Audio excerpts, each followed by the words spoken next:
प्यारे बच्चों, आज हम लोग क्लास 8 का गणित अध्याय नंबर 2 जिसका नाम है एक चर वाले रैखिक समीकरण के बारे में जानकारी प्राप्त करेंगे। इसे बढ़िया से समझेंगे, चर और अचर को, और रैखिक समीकरण के बारे में जानेंगे कि रैखिक समीकरण आखिर कहते किसको हैं। तो सर्वप्रथम हम लोग देखते हैं चर। चर क्या है? चर को इंग्लिश में बोलते हैं वेरिएबल। वेरिएबल आप बीजगणित में देखे होंगे कि एल्जेब्रिक एक्सप्रेशन को इस तरह लिखा जाता है 2x 2y या कोई भी संख्या और किसी अल्फ़ाबेटिक नंबर को लिखा जाता है। जैसे लिखा है -3 और y, -3 और y गुना करके लिखा हुआ है -3y। तो इसमें y जो है ये आपका वेरिएबल टर्म है। यहाँ पर x जो था वो वेरिएबल टर्म था और 2y में वेरिएबल टर्म है।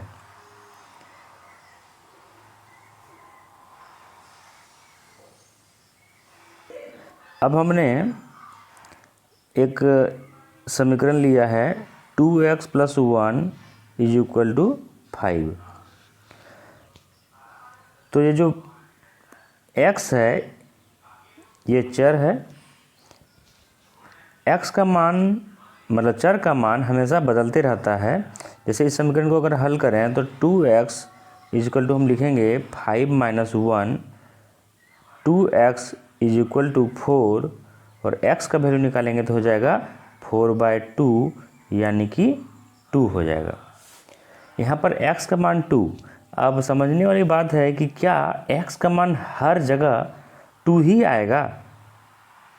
तो आप बोलेंगे नहीं, x का मान हमेशा बदलता रहता है। x का मान कहीं 3 होता है, कहीं -2 होता है, -4 होता है, कुछ भी आ सकता है। इसीलिए हम लोग x, y, z यानी अल्फ़ाबेटिकल नंबर जो है a से लेकर z तक को चर कहते हैं, चर राशि कहते हैं, वेरिएबल टर्म कहते हैं। अब हम लोग आगे बढ़ते हैं और जानते हैं अचर किसे कहते हैं। अचर राशि यानी कांस्टेंट टर्म।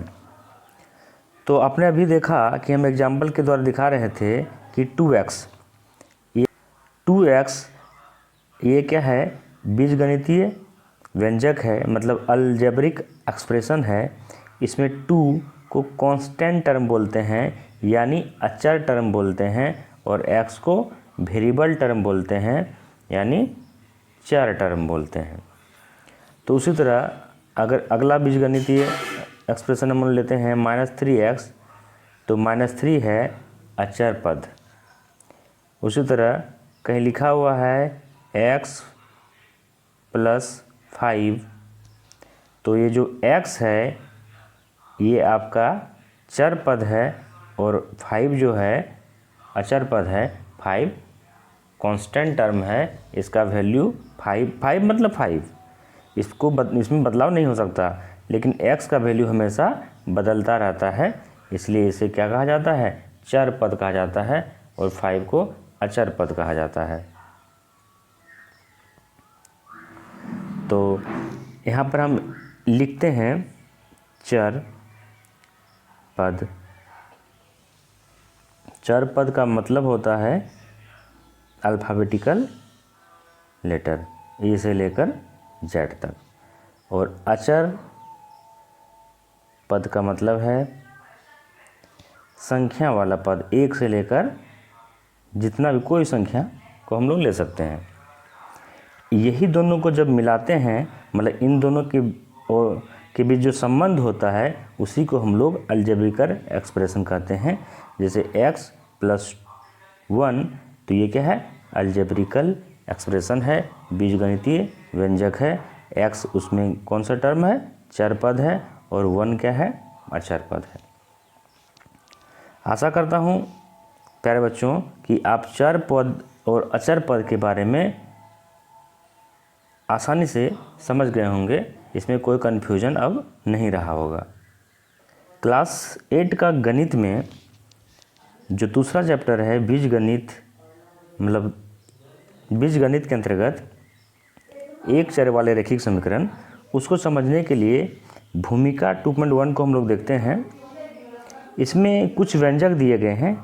5x लिखा है 2x - 3, 3x + y, 2xy + 5, xyz plus x + y + z। अगला है बीजगणित व्यंजक x² + 1, फिर है y + y²। तो इसमें आपको समझाना चाह रहा है कि एक चर वाला रैखिक समीकरण क्या होता है।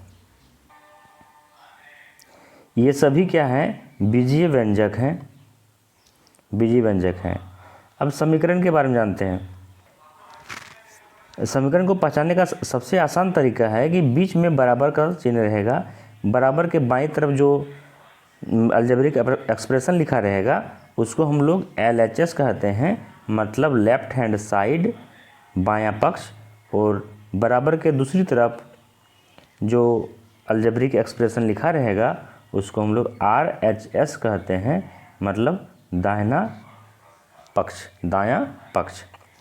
अब बीच में बराबर का चिन्ह है, इसीलिए हम इसको समीकरण कहेंगे। यानी 5x = 25, ये हमारा क्या है? समीकरण है। उसी तरह यहाँ पर आप देख रहे हैं 2x - 3 = 9, मतलब = 9। ये भी क्या है? ये समीकरण है। उसी तरह यहाँ पर देखिए 2x + 5/2 = 37/2। ये भी क्या है? समीकरण है, अलजेब्रिकल इक्वेशन है। तो इस अलजेब्रिकल इक्वेशन को सॉल्व करने में ये जो y है आपका चर पद, इसका कुछ मान आएगा, कोई फिक्स मान आएगा। उसी तरह 6z + 10 = -2। इसको सॉल्व करने पर z का कुछ वैल्यू आएगा। तो यहाँ पर z का वैल्यू आया, इसमें यहाँ पर y का वैल्यू आएगा, और यहाँ पर x का वैल्यू आएगा, यहाँ पर भी x का वैल्यू आएगा। तो देख रहे हैं x का वैल्यू हमें बदलता रहा है। यहाँ पर कुछ अलग आएगा, यहाँ पर 5 आएगा, और यहाँ पर हम लोग सॉल्व करेंगे तो x का वैल्यू 9 में 3 जुड़ जाएगा 12, x का वैल्यू 6 आ जाएगा। तो x कौन सा टर्म था आप बताइए? चर पद था। तो चर पद का मान बदलता रहता है, वेरिएबल टर्म का मान बदलता रहता है।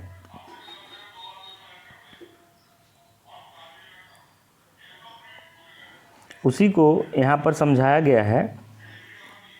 उससे पहले हम लोग जानते हैं कि एक चर वाले रैखिक समीकरण क्यों कहा गया एक चर वाला। इस पद को देखिए 2x लिखा हुआ है, इसमें चर कितना है? एक चर है मात्र। वो कौन सा चर है? x है। अगला पद लिखा हुआ, अगला टर्म है 2x + 1, इसमें भी एक चर है, मतलब x केवल लिखा हुआ है चर के रूप में। इसमें चर के रूप में क्या है? y है। 3y - 7 लिखा हुआ है। यहाँ पर लिखा हुआ है 12 - 5z। तो चर क्या है? z है। इस बीजीय व्यंजक में देखा जाए तो चर के रूप में x लिखा हुआ है। अब देखिए यहाँ पर इसमें इस बीजीय व्यंजक में x² + 1 लिखा हुआ है। तो x² + 1 लिखा हुआ, चर की संख्या तो एक ही है, चर एक ही है, लेकिन चर का मैक्सिमम जो पावर है वो 2 लिखा हुआ है। चर के रूप में x² + 1 लिखा हुआ है, तो चर का जो पावर है वो 2 है। जबकि रैखिक समीकरण होने के लिए चर में पावर 1 होना चाहिए, अधिकतम घात 1 ही होना चाहिए। यानी x + 1 रहता तो ये एक चर वाला रैखिक समीकरण होता। चूँकि ये इस x में पावर 2 है, इसलिए रैखिक समीकरण तो है ही नहीं, एक चर वाला है लेकिन रैखिक समीकरण नहीं है। उसी तरह हम लोग इस व्यंजक को देख सकते हैं 1 + z + z² + z³। इसमें z तो है, लेकिन z का मैक्सिमम पावर देखिएगा, मतलब चर के रूप में तो 3 है।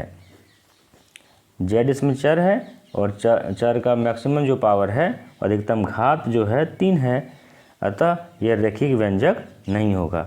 व्यंजक कह रहे हैं हम, समीकरण नहीं कह रहे हैं, क्योंकि समीकरण अगर रहेगा तो बीच में इक्वल टू का साइन रहेगा।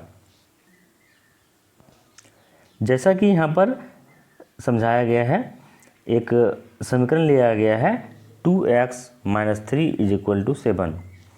तो इसमें दिखाया गया है कि x को चर और बीच में समता का चिन्ह मतलब बराबर का चिन्ह है, तो इसे हम लोग क्या कहेंगे, समीकरण कहेंगे। और कैसा समीकरण कहेंगे, एक चर वाले रैखिक समीकरण कहेंगे। और इसमें बायां पक्ष ये जो है लेफ्ट हैंड साइड लिखा है 2x - 3 और दाहिना पक्ष जो है वो है आपका 7।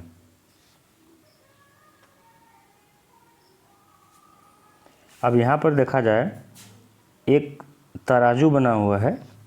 समीकरण को समझाने के लिए, आसानी से समझाने के लिए इस तराजू को दिखाया गया है। यहाँ भी